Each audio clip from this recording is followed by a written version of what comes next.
Let's walk through some of the most important ports and protocols you'll need to recognize for the Security Plus exam. These topics appear constantly in scenario-based questions, where you must identify the correct protocol based on how the service behaves. The key is not memorizing numbers by themselves, but connecting the port to the real-world activity being described. We'll begin with web traffic, because this is one of the most heavily tested protocol areas. If a question describes standard web browsing without encryption, you are dealing with Hypertext Transfer Protocol, or HTTP, which uses port 80. HTTP sends data in plain text, which means attackers could potentially intercept the traffic. For example, if a user visits an old website that begins with http:// instead of https:// the communication is likely happening over port 80 without encryption. If the scenario instead describes secure web browsing, encrypted communication, or HTTPS traffic, that is Hypertext Transfer Protocol Secure, or HTTPS, which uses port 443. HTTPS uses Transport Layer Security, or TLS, to encrypt communication between systems. For example, when you log into an online banking website and see the padlock icon in the browser, the traffic is typically secured over port 443 using HTTPS. Now let's move into remote access, another major exam topic.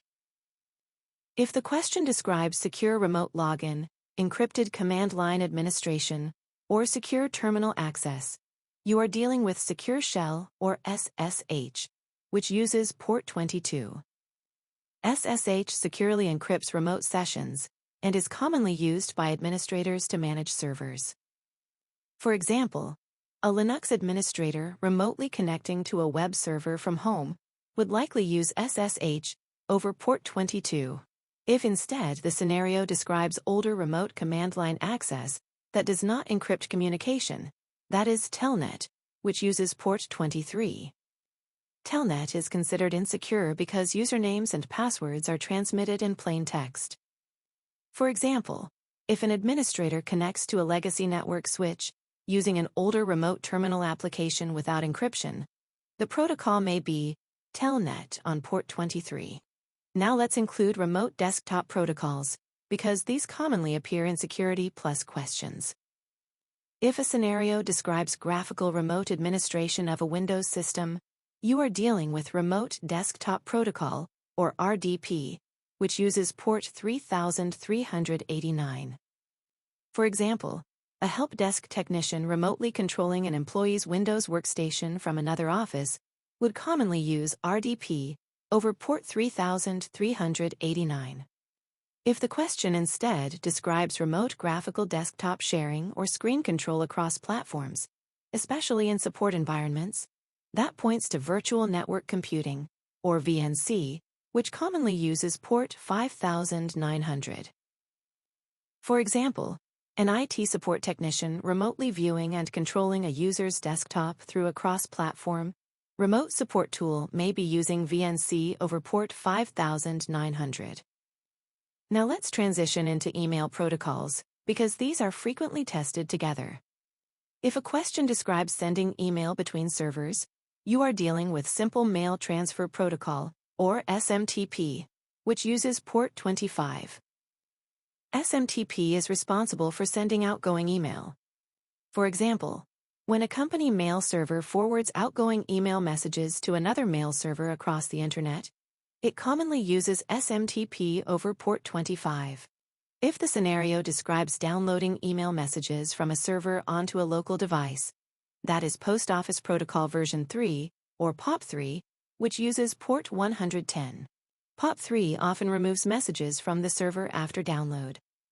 For example, an employee using an older desktop email client that downloads messages locally and removes them from the mail server may be using POP3 over port 110. If instead the question describes synchronizing email across multiple devices while keeping messages stored on the server, that is Internet Message Access Protocol, or IMAP, which uses port 143. For example, A user checking the same email account from both a smartphone and a laptop, while seeing identical inbox content on both devices, is commonly using IMAP over port 143. Now let's go one step further into secure email communication. If a question describes encrypted email retrieval, that often refers to IMAP. Secure using port 993 or POP3. Secure using port 995. For example, a company requiring encrypted email access for employees working remotely may configure secure IMAP on port 993 to protect email traffic. Now let's bring everything together using recognition patterns, because this is how you quickly identify the correct answer during the exam. If the question involves standard web browsing, think HTTP on port 80. If it involves secure web traffic, think HTTPS on port 443. If it describes secure command line administration, think SSH on port 22. If it mentions insecure remote terminal access, think Telnet on port 23. If it involves Windows Remote Desktop Access, think RDP on port 3389. If it involves graphical screen sharing or remote control, think VNC on port 5900. If it describes sending email, think SMTP on port 25. If it involves downloading email locally, think POP3 on port 110. If it involves synchronized email across devices, think IMAP on port 143. And if encrypted email retrieval is involved, think ports 993 and 995. The most important takeaway is to connect the protocol to the scenario. The exam focuses on behavior and usage patterns much more than simple memorization.